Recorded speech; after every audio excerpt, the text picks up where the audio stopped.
il y a une bonne exploitation de l'extrême droite dans toute l'Europe.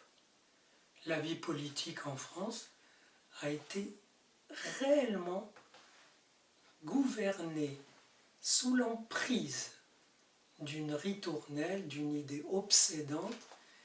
Ne dites pas ça, vous allez faire le jeu de l'extrême droite. Si vous dites, bon, l'immigration, ça pose un problème, etc. Moi, je me rappelle, j'étais à Calais il y a une quinzaine d'années faire des conférences sur la danse d'ailleurs, enfin, rien de politique directement. Et j'ai assisté à ce tiraillement, ce drame intérieur de la population, tiraillé entre mais il y en a trop, on ne peut pas, ça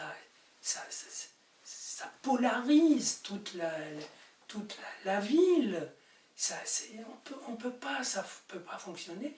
Et la peur d'être traité de raciste et de xénophobe, jusqu'à faire l'effort d'aller aider. Donc on va aider des gens dont on ne veut pas. Je veux dire que j'ai vu ce drame vécu individuellement et collectivement.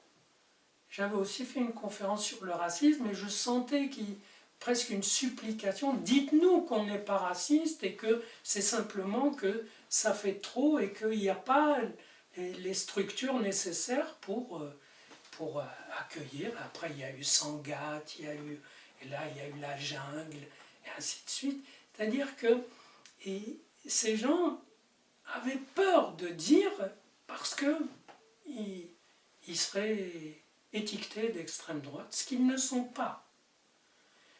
Et l'autre jour, je voyais les résultats dans Poméranie, en Allemagne. Le parti d'extrême droite arrive devant Angela Merkel.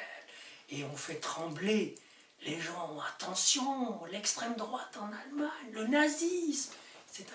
Et c'est de la pure manipulation parce que la coalition qui dirige en Allemagne, même si le parti, la CDU d'Angela Merkel, est venu derrière l'autre, la coalition avec les socialistes a largement le pouvoir.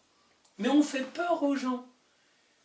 On dit, là, il y a eu un événement extraordinaire, ça ne va rien changer du tout, mais il y a cette machine politique qui a fonctionné ici des dizaines d'années. J'avais écrit un papier dans Libé en 89 pour alerter contre l'usage pervers de l'extrême droite. C'est-à-dire qu'elle n'aura jamais le pouvoir en France. Jamais. Les gens ne sont pas idiots. Mais ça sert vraiment à se la boucler quand il y a des attentats. C'est-à-dire il y a une violence après les attentats qui peut se transmuer, qui peut interpeller les politiques, etc. Surtout pas de réaction violente. Ça ferait le jeu du djihad, ou ça ferait le jeu de l'extrême droite.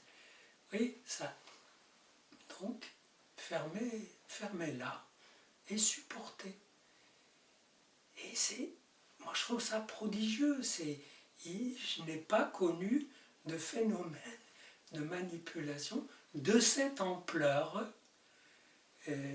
Sinon, à notre époque, enfin depuis que Mitterrand a inventé l'usage judicieux, intelligent de ce parti pour faire peur aux autres et au moins De Gaulle, c'était c'est moi ou le chaos. C'était pas donc on votait pour lui par peur du chaos. Je ne sais pas quel chaos il y aurait eu, mais enfin c'était sympathique. Mais là, c'est non. Si vous ne votez pas dans le bon sens, si vous n'êtes pas là, mais vous êtes fasciste, vous êtes... et c'est très drôle, en fait. Et en même temps, et les gens n'en pensent pas moins, les gens comprennent. Mais on compte quand même sur une grande masse qui va dire « C'est affreux, l'Europe va basculer nazie, à nouveau !» Mais non, c'est pas là qu'est le danger. Il y a d'autres totalitarismes. Et donc des gens qui vous feraient des conférences géniales contre le totalitarisme ne voient pas celui qu'ils ont sous leur nez.